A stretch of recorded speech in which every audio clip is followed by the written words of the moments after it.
Tier 1 People, leaders in Fintech executive search. Hi, I'm Dexter Cousins, CEO and founder of Tier 1 People and host of Fintech Chatter podcast. If you've been impacted by some of the recent layoffs, I'm putting together a series of videos to help you navigate the job search. Over the last 25 years, I've advised over 30,000 people in their careers. I've recruited through 3 downturns, and through that time, I've seen some interesting trends and changes that can help you as you navigate this difficult period. So first up, if you have been impacted by job cuts, you've got my sympathies and you also have my support. This is a pretty difficult period to be going through, and you're probably feeling some emotions and some anger and a bit of pent-up frustration. That's perfectly natural, and I'd encourage you to really kind of process and take the time to process those emotions before you kind of go actively out there into the job search. But let me tell you what these series of videos is going to be about. Right now, we're seeing the beginning of the biggest change in civilization. Careers and jobs as we knew them are changing drastically, and they have been for the last decade. The work from home and remote working phenomenon has got a lot of airwaves since we hit COVID, but the reality is that many industries were already adopting these practices way before even the turn of this century. If you look at the creative industry, for example, they've always worked on the premise of remote workers and a mobile workforce. As we truly enter the digital age, our jobs and our careers are changing drastically.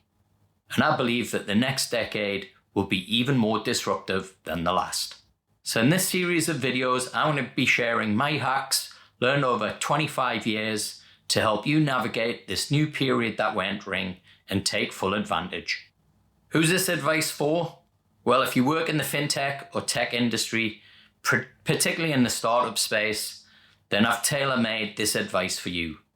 We're going to be covering some key areas of the job search, but there's a few things that I want to share with you first. Number 1 is resumes. The first thing that people do when they lose their job or they're about to embark on a job search is invest about 3 months in trying to perfect a resume that nobody reads or gets lost in the black hole of a digital or online application process. In my own business, I haven't used resumes for at least 5 years. So the first thing that we're going to be doing is avoiding resumes and focusing on your brand and your own product. The main things we're going to be covering in this series of videos is something that I hope that you're going to be familiar with. Rather than a traditional job search, I've tailored an approach which is more along the lines of lean startup methodology and product management.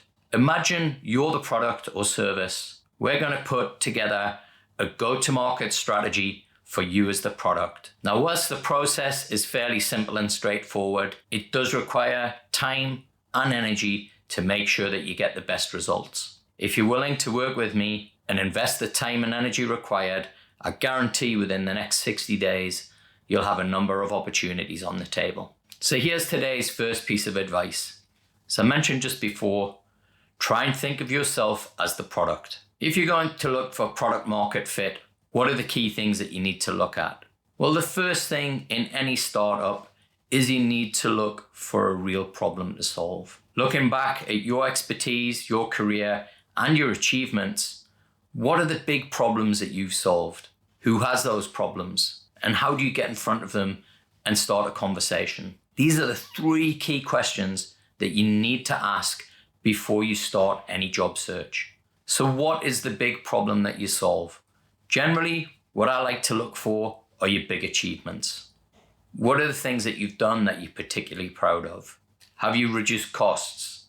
Have you increased sales? Have you grown the business? How have you done those things? What were the things that you learned along the way?